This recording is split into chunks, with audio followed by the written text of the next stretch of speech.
All right, it is now the top of the hour, so I think we will go ahead and start our webinar. Just to remind you all, you are in a webinar that's being presented by the Connecticut State Department of Education, along with their partner, Public Consulting Group, as we provide you with an overview of the Connecticut review process for the waivers for your core curriculum. I'm going to turn this over to Melissa Hickey. Thank you so much, Rob. Welcome, everyone. We are thrilled that you were able to join us this afternoon. So, as Rob said, I am Melissa Hickey. And in May of 2023, the Connecticut State Department of Education partnered with PCG to assist in developing the review process and to assist us in making recommendations regarding the waiver status. In response, PCG built a multidisciplinary team of professionals and specialists that comprise subject matter expertise, project management, technical systems expertise, and administrative support to ensure this project's success. Their knowledge is vast and their experiences are deep. They have 160 plus years together of professional experience supporting foundational literacy initiatives that are grounded in the science of reading. The reviewers hold certifications in elementary education, K-5, 6-12 reading education, special education, bilingual education, gifted and talented education, ed leadership, structured literacy, dyslexia, and language therapy. Today, we have two of the reviewers here representing the rest of the reviewers. I'm going to turn it over to Julie and Rob to introduce themselves. Julie and Rob. Well, hello, everybody. My name is Robert Frantum-Allen. I'm a senior associate with Public Consulting Group. I retired a couple of years ago as the director of special education for Denver Public Schools. And have been a longtime scholar of the science of reading. Julie. Thanks, Rob. And good afternoon again, everyone. Welcome. Thank you for being here. I'm Julie McEachin. I work for PCG Education. Prior to joining PCG, I worked for the Florida State Department of Education in the Bureau of School Improvement and was the ELA and Literacy Director in Duval County, Jacksonville. Great to be with you all. All right, so as you can see here, we have just a brief summary of the legislation, of which I'm pretty sure you're all very much aware. So as you know, recently in the spring, the legislation was updated so that districts and charter schools now have implementation. It was moved to July 1st of 2025. And that mandates that each local and regional board of education implement an approved curriculum, model, or program for grades K-3 that's comprehensive. However, the previous legislation, which is now Section 10-14HH, provides local and regional boards of education the opportunity to request a waiver. And that's why we're here today to talk about that process. So thank you once again for coming. Rob will be going over later some of the steps involved in the review process, but please know that at the end of this process is when the Commissioner of Education, myself, and other CSDE staff will be making that final determination about granting the waivers. Waivers, as stated in legislation, must be evidence-based, scientifically based, and focused on the areas outlined in legislation as being the mandatory areas of oral language, phonemic awareness, phonics, fluency, vocabulary, rapid automatic name or letter fluency, and reading comprehension. So now I'm going to turn it over to my partners, Rob and Julie. All right, so this is going to be the agenda for the brief time that we have. We've got to know us. We're going to get a chance to get to know you guys a little bit better with a warm welcome. And then we're going to go over the general process of the waiver review.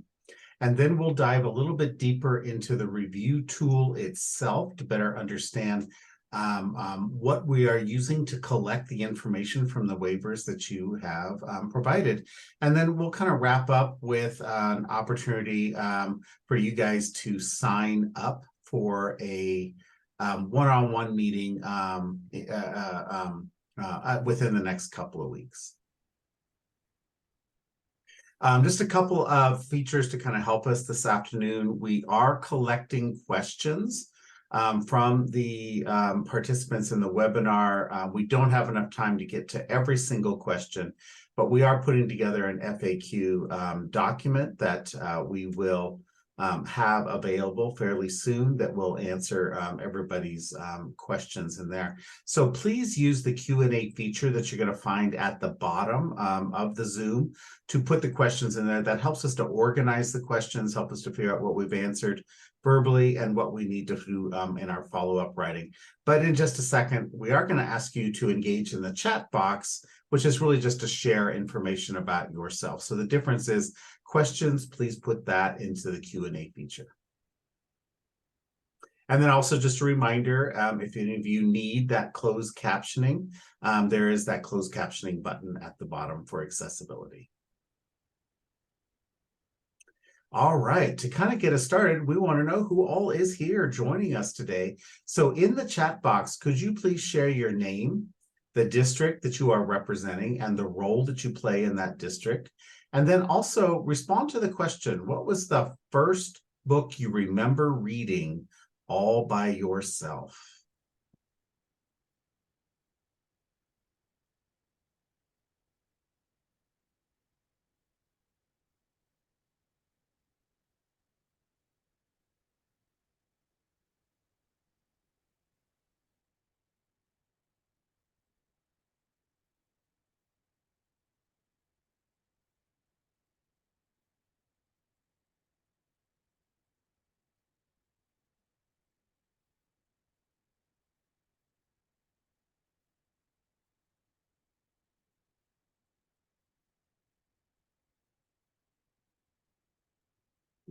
Thank you so much, Ellen, for noting the book, Are You My Mother? That is a book that holds a very special place in my heart because that was the first book that I taught from when I was a preschool deaf and hard of hearing teacher back in the late 80s.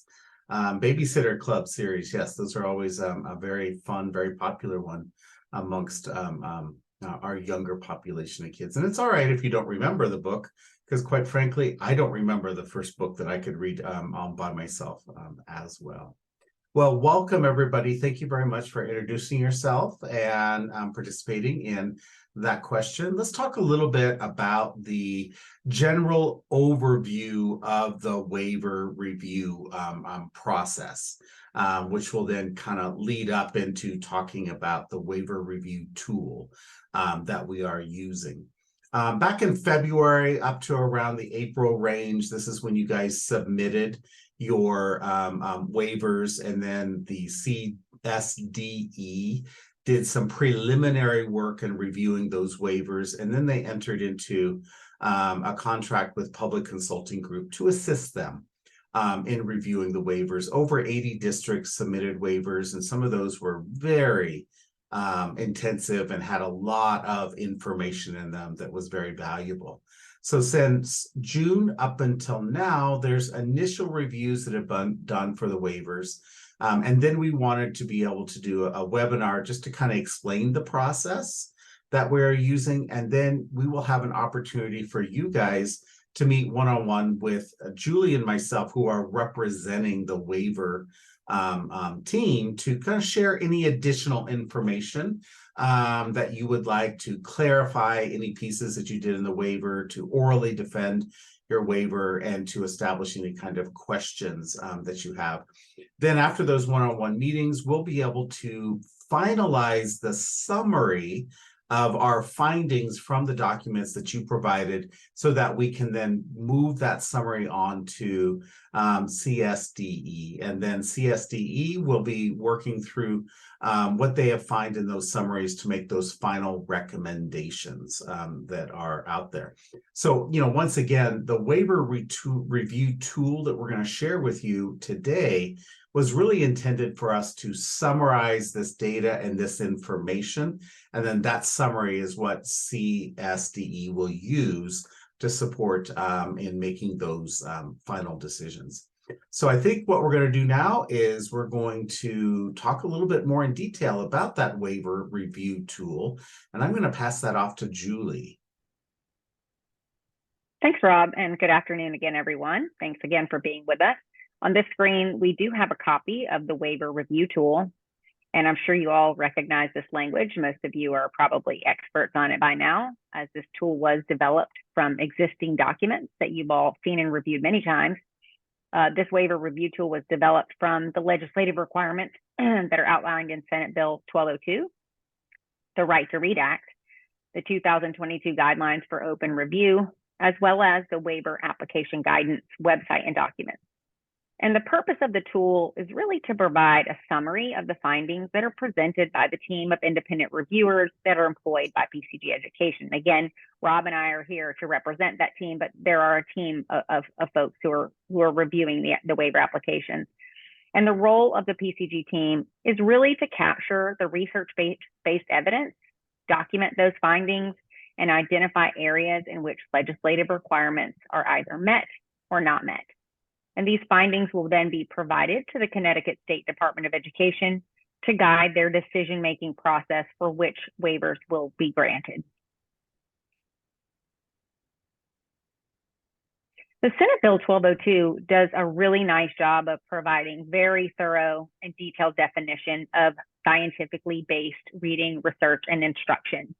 And as you know, this definition allows for the use of one comprehensive program or a collection of instructional practices that would function as a comprehensive program.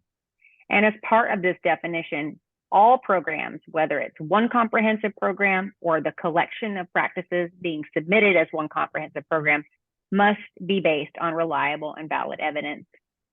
And during the review process, the PCG review team really determines if the approach used by the district and submitted as part of their waiver application fits that of a comprehensive program or one made up of a collection of instructional practices. That may seem like an obvious answer, one program is one program, but in some instances, districts submitted a district-created program.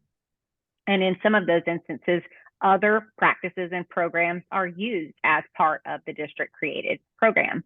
And so there are some determinations there that the review team does have to make to determine, is it one comprehensive program or is it a collection of practices? So if a district submitted one comprehensive program, then the reviewers are looking for any valid and reliable evidence that was provided by the district as part of that submission. Now, this might include a summary of research with citations and bibliography, the inclusion of scientific studies. Scientific studies should, of course, be scientifically conducted, meaning they were replicated by other studies, were peer reviewed, and were done independent of the company that produced that product. So case studies and studies that were conducted by the company that produced the product are considered by the reviewers. However, they were considered to be supplemental to the independent scientific studies. We'll talk a little bit more about that in another slide. In addition, the Connecticut review process also identified 3 reputable sites that have conducted extensive reviews of comprehensive programs. You've probably heard of the Curate website and the EdReports website. Both provide an evaluation rating of each program they've reviewed. And you may know that those reviews that they conduct are always ongoing. They're always reviewing new programs, and so they're always putting out new reports. In addition, the Colorado Department of Education also lists programs that meet state criteria for core programs, supplemental programs, and intervention programs. And the teams are using that information as well. Over the next couple of slides, we'll take a closer look at the Connecticut review process and specifically how the review tool is being used to compile the information that your district submitted as part of the waiver application.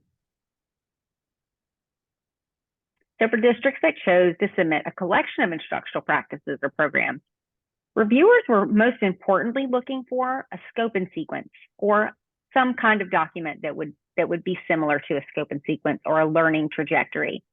And the reason for that is that we're looking for that document, the scope and sequence, to really demonstrate how does this collection of programs or practices coordinate to function as a comprehensive program. Again, the legislation is based on finding a comprehensive program that can serve all the needs and the criteria outlined in the legislation. We'll further define this on the next slide.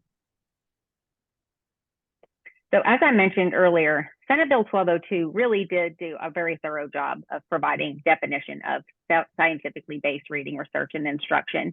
And according to that definition, scientifically based reading, research, and instruction means a comprehensive program or collection of practices based on reliable and valid evidence. And that evidence should show that when such programs or practices are used, students can be expected to achieve satisfactory reading progress. It should also show how the instructional strategies are integrated. And this is really for two primary reasons. We need to be able to continuously assess, evaluate, and communicate about a student's reading progress and their needs. And number two, we need to be able to design and implement ongoing interventions so that students of all ages and proficiency levels can read and comprehend text at higher and higher levels and think at those higher level thinking skills. The comprehensive program or collection of instructional practices must be focused on these areas of reading. And I know that we're all very familiar with these, but for the purpose of the webinar, I will read them aloud here. We're looking for programs that include, but are not limited to, phonemic awareness, phonics, fluency, oral language, vocabulary, rapid automatic name or letter name fluency, and text reading comprehension. And then on the right side of the slide, we see some criteria that's related to districts that submitted a collection of practices or programs. And in those instances, the reviewers are looking for, did the district submit the scope and sequence or a document similar to a scope and sequence that demonstrates how the collection is coordinated to function as a comprehensive program? We're also looking for, did the district provide that reliable and valid evidence showing that the collection will support students in achieving satisfactory reading progress? So it wasn't just about submitting evidence for the program, but really evidence that shows and demonstrates that students can achieve satisfactory reading progress, and that can be expected through the use of those programs or practices. That might have included, again, case studies, local data, company-produced studies, again, were considered, but would have been supplemental because they do not formally meet the criteria of being scientifically conducted.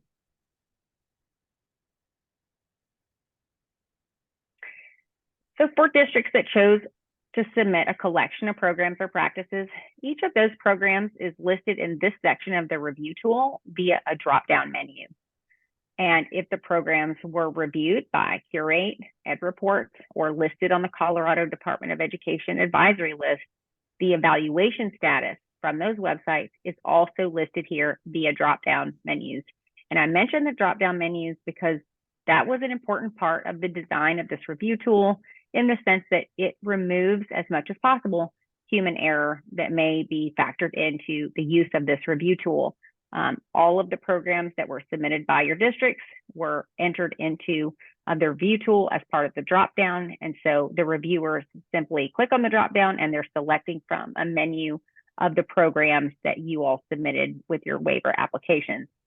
In some cases, districts submitted over 15 programs. And as you know, many of these programs have published multiple editions over the years. So it's really important for our team of reviewers to be aware of which editions are being used by your district. You may recall that we sent out a Microsoft form several weeks ago requesting this information from your teams. We thank you all again for submitting, and in some cases resubmitting that information. Some of the waiver applications provided this information in the original submission. Some of them, it was not clear which edition was being used or which year. And so I tell you this so that you understand that we want to make sure our teams are reviewing the most accurate and up-to-date information about your program and which versions and editions your district is using. And so when we need additional information, we have reached out for it.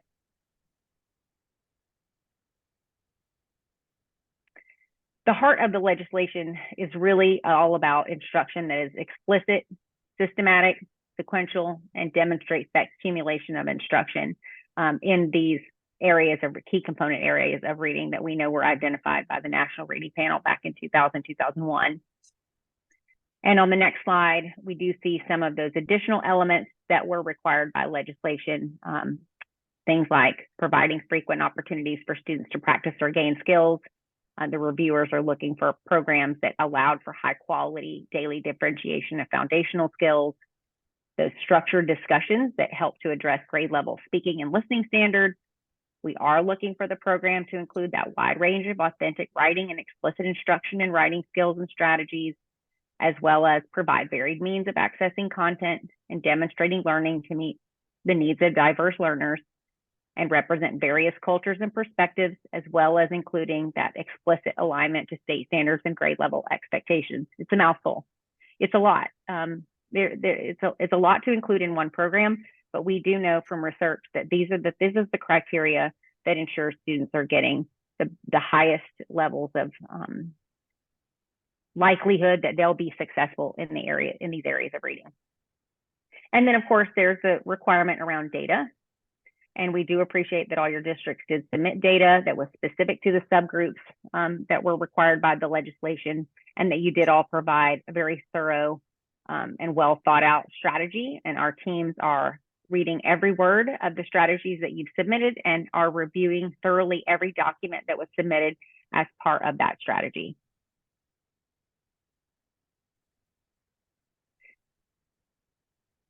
And here on the next slide, we'll talk about the optional one-on-one meetings that we'll be offering.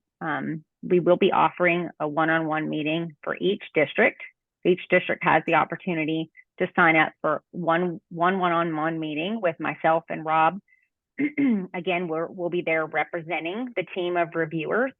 And the purpose of these meetings is really for districts to provide any additional verbal context around the waivers or ask questions about the process.